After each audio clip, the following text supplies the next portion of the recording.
Welcome to Bits and Pieces Quilting. Today we are going to use some fabrics that came from halfway around the world. So stay tuned.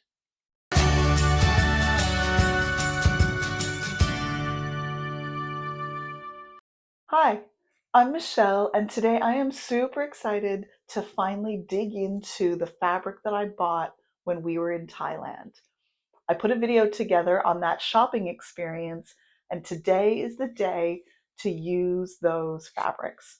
I'm super excited because it's a free pattern, so you can join along if you wish from the wonderful people at Tilda. There's a great name for it, and I'll put it on the screen here, but I've just been calling it the Lanterns Quilt. I think it is perfectly suited for these Asian Thai inspired fabrics, and I'm excited to dive in. This is my fabric pull for the Lanterns quilt. I'm filming this because I really want to get started, but I'm a little under the weather, so you might be able to hear that in my voice. The feature fabrics are these fabulous prints that I picked up in Thailand, and I am really excited to get to use them. I'm also taking the plunge, as it were, and using a I was going to say neutral, but I'm using a background that's not black, white, or cream. I'm going to use this yellow. And these fabrics are going to be in the center of all my lanterns. But then what I needed to do was go through the collection and find things that would coordinate with these fabrics for the top parts of the lantern. And that proved to be a little bit more challenging than I thought it was going to be. Where I finally had a lot of luck was here in the batiks. A whole bunch of these I think are going to work really well. And I even have some pieces that I think are the right size. They're definitely the right width that I think will look really good with some of the fabrics that I've got here. And then some of them I think are really super interesting. There's this one in here, which I originally rejected, but I think that might look super cool if it's separated from this one, for example, maybe by some of this green, something like this. That might look really cool for a lantern. So I've pulled out all kinds of pieces from my batiks collection. And then I have just a few other sort of strange olivey kind of greens, a couple of brown and rusty kind of colors. I've got a few rusty reds up here, a nice dark purple. I had originally pulled these pieces to try to work them in maybe between the feature fabrics and then whatever would go on the top of the lanterns. But I'm rethinking that now that I've found all of these great batiks that I think are going to work really well. So I'm going to keep them out, but I'm probably going to put them off to the side and start working with these pieces first. The design of the pattern, the final size is 68.5 by 86.5. So a tiny bit bigger maybe than I normally want to make, but I'm really keen to use this fabric and I don't really feel like resizing it, to be perfectly honest. So if I follow the instructions exactly, I need 9 of each of the 4 sizes. So that's a bunch of blocks. I've got all my little dimensions here. I'm going to figure out how to balance that properly. One of the things I noticed, for example, though, is that some of these are very directional. So I want to make sure that I get these directions going properly. So this brown one isn't directional, but this one I absolutely want my little diamonds to go this way up and down rather than that way in the lanterns. And I think that's generally the case with the others. Yeah, these 4 are directional, this one's not. So I'm going to start the cutting for the lanterns, for the small, medium, and large size lanterns. Then I'm going to start to pair up what little pieces here I think are going to look good to make those lanterns. When I get to it, I want to take you through my fabric saving approach because I've got quite a lot of background here, but I want to be really economical with it. So I'll get to that and show you that. But in the meantime, a little bit of pressing and ironing ahead of me. So remember that moment a few minutes ago when I said I had lots of background fabric? Well, yeah, it turns out that I don't. And that part a few minutes ago when I said I didn't feel like resizing the quilt, yeah, well, reality has intruded. So I'm going to make a much smaller version of the quilt, and I'm going to put borders on it because I've got way more border fabric than I do background fabric. But the good news is that the lanterns are turning out beautifully. I am really happy with them. I think they look great, and I can't wait to see them framed up with the yellow all the way around. I'm really hoping for a warm glow, as if this is the light from the lanterns. And as you might be able to tell from my voice, I'm still a bit under the weather, so bear with me. But I want to walk you through a few things in terms of making these lanterns. The pattern, when you look at it really carefully, when you look at the layout, you realize that the I think this is the D, the smallest lantern and the largest lantern, when you put them end to end, and of course you put a sashing strip in them, and then when you put the middle two sizes, the B and C lanterns, together end to end, they are the same size. So in terms of planning, when you look at the layout, you'll see that the A and D blocks are in one row, and then the B and C blocks are in the next row. So that helped me resize my project. And so what I'm going to end up doing now is I'm going to do a row of A and D, a row of the largest and the smallest, a row of the B and C, another row of these, a row of these. So there'll be 4 rows across. And then, because those will all be even, there'll be 2 of each in each row. And then I'm going to add a row, I think, of these ones, the second to smallest size, just across the bottom of each of my 4 rows, because these are going to be the same size. So each of my rows is still going to be the same length, and I think that's going to work out really well. It's going to give me something that's a little bigger than if I just stuck to putting another, what am I trying to say here? The small block and the large block, when you add them together, you get this it's almost 26 inches. And so I don't want to work in 26-inch increments for the length of my quilt. So by adding this unit to the bottom of each of the rows, then I will have the length that I'm looking for.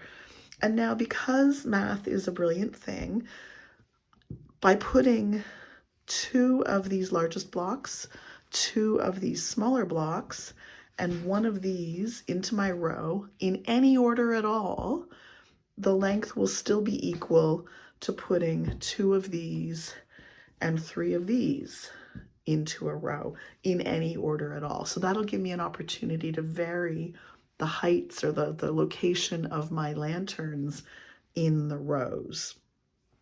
I hope that's making a little bit of sense. I was trying to figure out how I was going to vary the lanterns different from the original layout. And then I had thought maybe I would adjust the width of the strips in between them.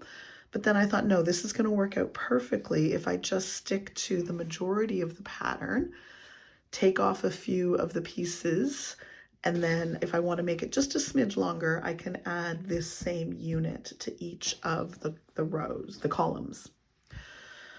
Assembling these blocks is really easy. This centerpiece, really that focal fabric, is just a rectangle. The instructions are all in the pattern. Cutting the pieces to go with your lanterns, also really quite simple. For each lantern, you need 2 pieces that are 2.5 by 9.5, and 2 pieces that are 5.5 by 1.5. So the first step for me was to take 2.5 by 1.5 inch pieces and sew those onto the top and bottom of the lanterns. So that's easy done. And when you do that, you get pieces that look like this. And I have been pressing the seams open across this whole project. If you know me, you know I love my seams pressed open. So that's easy done. The next step is to use the sew and flip unit to sew triangles onto these pieces in order to get these lantern pieces here, in order to put these angles on. And this is a sew and flip unit. And in the pattern, it says to cut 2.5-inch squares. And imagine this was a square. And then you sew it corner to corner. You sew it corner to corner. And you, actually, that's not right. There we go. Imagine that was just a square. You sew it corner to corner. You cut all of that off and you flip this up. And if you've seen my videos, you know I will always save these and make little hourglass units out of them because I really like to save those. But I've recently developed a technique that really conserves fabric. And even though I should have been worried, but I wasn't, even though I wasn't worried at the start, I have used my fabric conservation method to do these half square, these snowballed corners. And I want to show you how this works. You may have seen this in other videos, but I want to go through this again because I think it's really worth trying. So I need 2.5-inch squares to do the sew and flip units here. And so no matter the size of your sew and flip unit, you want to add a 1/2 inch. So this is a 3-inch strip. And I am going to cut a 3-inch square now out of my 3-inch strip. All right, so there's my 3-inch square. Now I'm going to cut it in half. There's a tiny bit of extra cutting in this process, but I think the fabric conservation is worth it. So I've just cut that in half. I'm going to line them up together like this. And then I'm going to bring my ruler back in and I'm going to go to that 2.5-inch mark. And maybe I'll zoom you in so you can see a little bit better. Let me move these out of the way and move that up. So now I'm lining my ruler up at 2.5 inches into the corner like this, and I'm going to cut off those little extra triangles. I don't need those. And in fact, those will help us line it up as we go to sew them on. All right? Because when you use a sew and flip unit, you actually cut off half the unit. And so in this case, we don't need this for sew and flip, so we're just not even starting with it in the first place. So from this now, you have a 2.5-inch square with a giant bite out of it. And so I'm going to just treat this now as if it were a 2.5-inch square to make a sew and flip unit with. I'm going to draw my line diagonally down. Oops. I'm going to draw my line diagonally down the center like that on both pieces. And if you have diagonal seam tape, you can use that. If you want to just aim and shoot, you can do that too. I like to draw the line. And then I'm going to take these over to the machine and I'm going to line them up on my background piece.